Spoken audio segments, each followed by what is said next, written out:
tuturor! Bine ați venit la o nouă rețetă! În această zi vreau să vă prezint o prăjitură deosebită numită vân spaniol. Pentru primul blat voi avea nevoie de 5 albușuri, 5 gălbenușuri, 5 linguri de făină, 5 linguri de zahăr, 2 linguri de cacao, 2 linguri de apă, 5 grame de praf de copt și un praf de sare. Pentru al doilea blat voi folosi 8 albușuri, o lingură de oțet și 400 de grame de zahăr pudră. Pentru cremă voi avea nevoie de 8 gălbenușuri, 8 linguri de zahăr, 2 linguri de făină, 2 linguri de cacao, 500 de ml de lapte, 200 de grame de unt și un plic de budincă cu gust de vanilie. Pentru decor voi folosi 250 de ml de frișcă și aproximativ 50 de grame de ciocolată cu minim 50% cacao. Încep cu primul blat. Voi pune albușurile în bolul unui mixer. Le voi bate spumă, iar apoi pun zahărul treptat.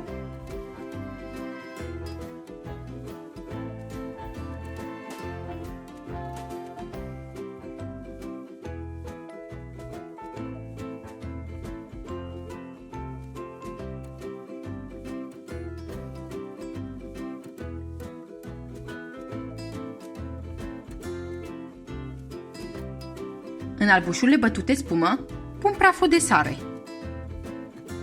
apa,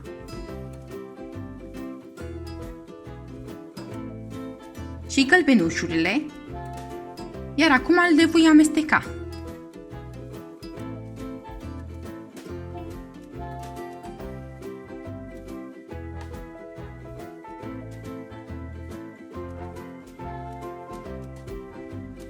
După ce le-am amestecat, pun făina treptat,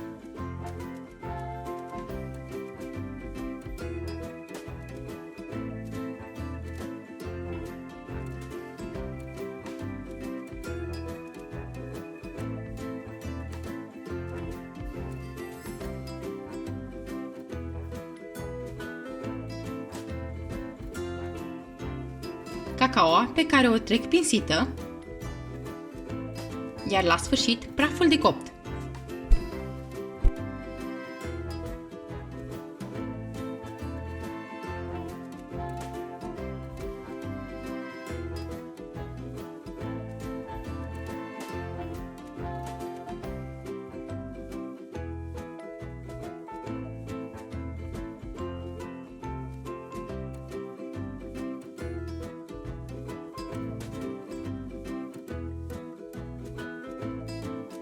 Compoziția o pun într-o tavă, cu dimensiunea de 35 x 24 de centimetri, pe fundul căreia am pus o folie de copt.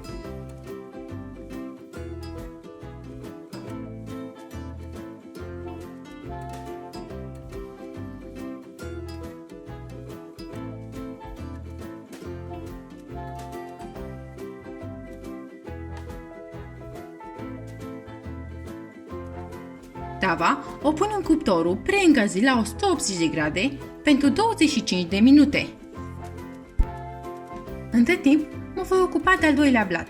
Albușurile le pun la bătut, iar când acestea sunt spumă, voi pune zahărul pudră treptat, iar apoi oțetul.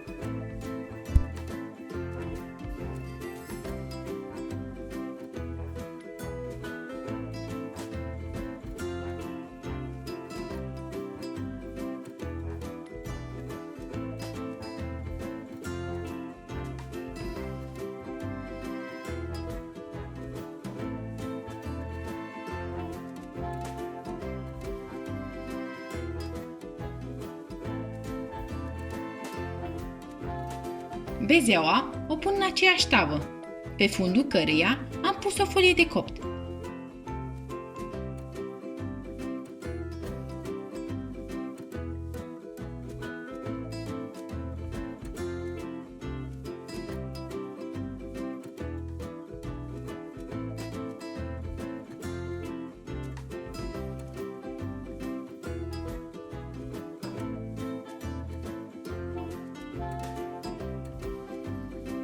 Castava o voi băga la cuptorul preîncălzit la 170 de grade pentru 30 de minute. Continui cu crema. Gălbenușurile le pun într-un castron mai mare. Peste acestea adaug zahărul și le amestec.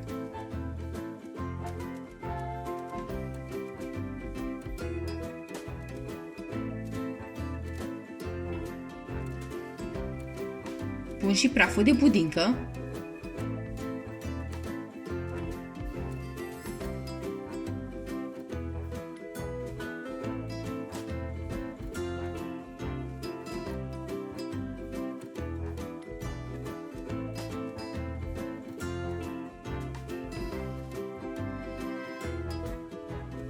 făina,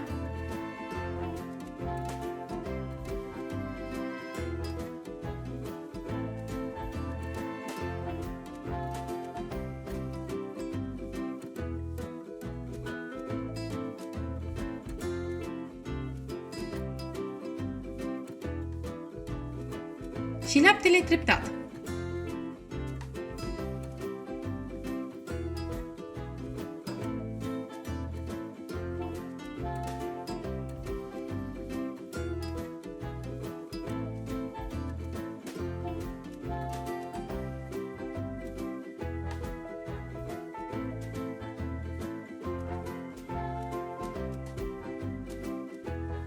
Acum o voi pune pe baie de aburi. Voi amesteca continuu până când compoziția se va îngroșa.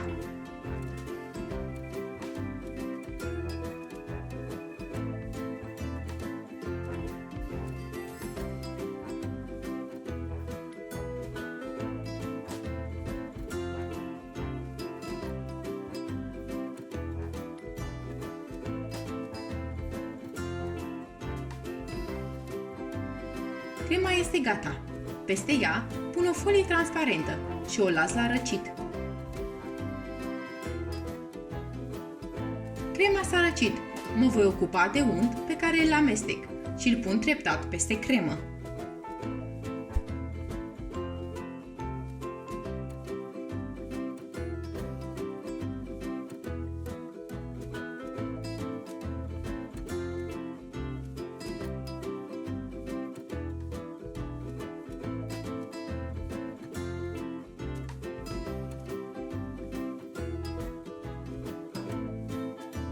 Compoziția obținută o împart în două părți egale.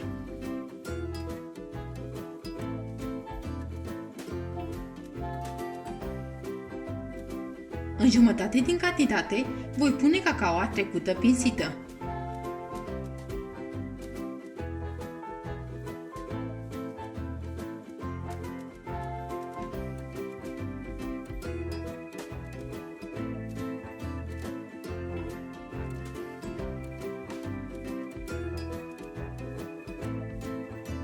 Iar acum voi bate frișca.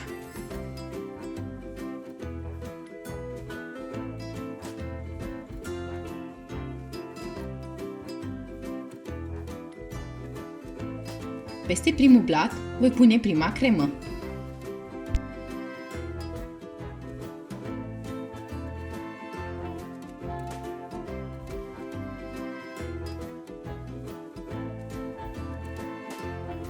Al doilea blat îl pun cu multă atenție peste cremă.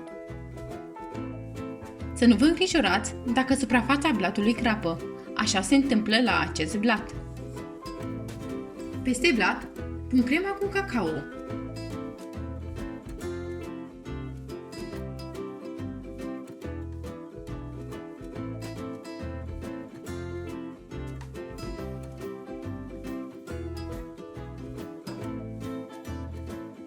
Peste cremă pun frișca.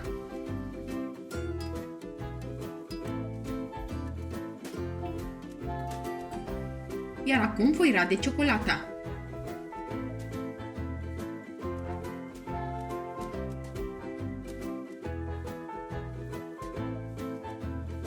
Prăjitura o pun peste noapte la frigider. Aceasta este prăjitura vân spaniol, o prăjitură deosebită care se poate servi și la evenimente. Dacă vă plac rețetele noastre, vă așteptăm și la următoarele rețete.